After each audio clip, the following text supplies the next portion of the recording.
Hello everyone. Today we're going to be taking a look at a continuation of our hematocrit experiment where we use the centrifuge to pack down the red blood cells so we can measure its volume, or its length rather.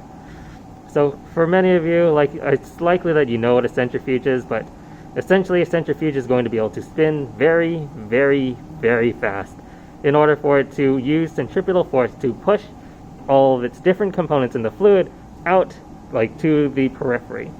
And depending on the density and the size of all the things that are in that solution, they may be able to separate out. So what we're going to do is use the centrifuge to get the red blood cells by themselves, and then the rest of the volume of the blood, like the liquid portion of the blood, to be also separate. Now there's a few things that you should be familiar with when using a centrifuge. Well, number one, be careful with the centrifuge. Centrifuges are pretty expensive and very delicate equipment. You don't want to knock it over, you don't want to tilt it.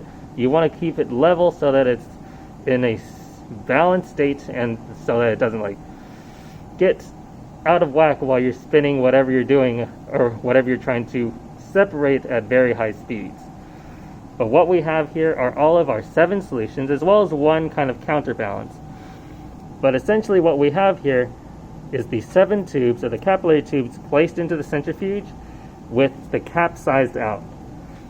So the cap, the critocele that we put into one end of the capillary tube, that is going to be facing outward. So I'm going to carefully put it into the slot and make sure that the cap is facing outward. If the cap is not facing outward, the blood, as well as everything in it, is going to just splatter out throughout the periphery, and it is not going to be a fun time to clean that up. So not only will it be a hard time to clean up, but also it can potentially damage the centrifuge. So whenever using a centrifuge, please be careful and be mindful of what you're doing.